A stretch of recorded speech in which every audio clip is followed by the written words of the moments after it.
Hello అండి, welcome to Nirali ideas. So ఈరోజు మనము అవాన్స్ స్టవ్ క్లీనర్ గురించి తెలుసుకుందాము. ఇది వచ్చేసి నేను అమెజాన్లో తీసుకున్నానండి. నాకు 250 అలా పడింది. సో ఈరోజు ఇందాక నాకు వచ్చిందనమాట. సో అన్బాక్స్ చేస్తున్నాను దీన్ని. సో ఎలా ఉందో చూద్దాము. సో ఇది ఓపెన్ చేయగానే ఇలా నాజిల్తో ప్రొవైడ్ చేశారు. సో నాజిల్ రైట్ సైడ్కి తిప్పితే లాక్, లెఫ్ట్ సైడ్ తిరిగితే అన్లాక్ అనమాట. సో అలా యూస్ చేసుకోవాలి మనము.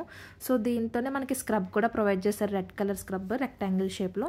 అలాగే బిల్ కూడా మనకి లోపల అవైలబుల్ ఉందండి, బిల్ కూడా పంపించారు.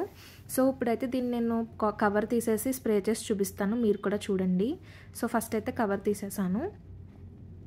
సో ఇది మనకి ఓవెన్కి, గ్యాస్ స్టవ్కి, చిమ్నీస్కి అయితే యూస్ చేస్తారండి. ఇది బ్రాస్కి కానీ, తర్వాత మనకి నాన్ స్టిక్ ప్యాన్ మీద ఆయిల్స్ ఉన్నప్పుడు దానికి యూస్ చేయకూడదు. ఓన్లీ గ్యాస్ స్టవ్, గ్లాసెస్ వీటికే యూస్ చేయాలి మనము. సో ఇది కొన్ని చూసారు కదా, ఆయిలీ సర్ఫేస్ క్లీనర్. ఇది యూస్ చేస్తున్నప్పుడు ఏంటంటే గ్లౌజ్, మాస్క్ పెట్టుకోవాలని రాశారు. సో నేను నా దగ్గర అయితే గ్లౌజ్ లేకపోవడం వల్ల నేను పెట్టుకోలేదు, బట్ దూరంగా ఉండైతే చేశాను. సో ఇది ఫస్ట్ అయితే స్ప్రే చేసేసుకున్నానండి. ఒక 2 minutes వెయిట్ చేశాను, బికాజ్ నాది హార్డ్ స్టైన్స్ కాదు. హార్డ్ స్టైన్స్ అయితే 5 minutes వెయిట్ చేయాలని చెప్పి ఉంది అందులో. సో 2 minutes తర్వాత నేనైతే వాడు ఇచ్చిన స్క్రబ్తో బాగా రబ్ చేసేసుకున్నాను.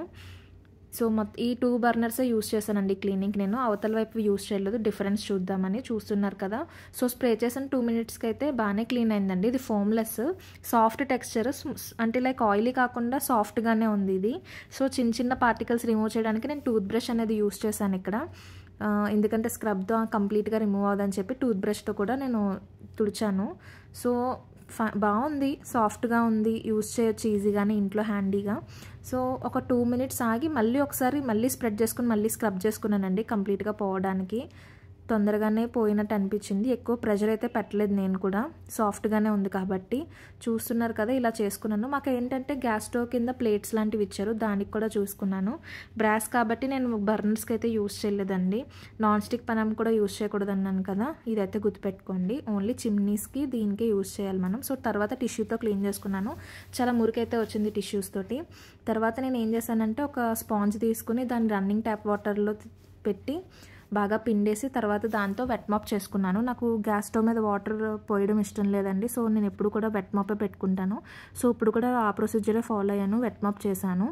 సో వెట్ మాప్ చేసుకున్నాక ప్లేట్స్ కూడా ఒక డ్రై క్లాత్తో తుడుచుకుని ప్లేట్స్ కూడా ప్లేస్ చేసేసానండి అక్కడ. మీరు చూస్తున్నారు కదా వీడియోలో, అలాగే ప్లేస్ చేసుకున్నాను. ప్లేట్స్ అవన్నీ కూడా క్లీన్ చేసుకుని, సో స్టవ్ అయితే నీట్గానే అనిపించింది. ఫోమ్లెస్ కాబట్టి బాగుంది చూడడానికి అండ్ యూస్ చేయడానికి కూడా. కాకపోతే గ్యాసీ స్మెల్ అయితే కూడా లేదు, స్మెల్ కూడా ఏమంత హాట్గా కూడా లేదు, ఈ బ్రీతబుల్ స్మెల్లే. సో బట్ పిల్లలకైతే కొంచెం దూరంగా ఉంచండి, ఎక్కడైనా దూర ప్లేస్లో పెట్టండి, ఫ్లోర్ కింద. సో లాస్ట్కి అయితే నా స్టవ్ ఇలా రెడీ అయింది. చూస్తున్నారు కదా difference right and left side. So please like, share and subscribe. Link is in the description.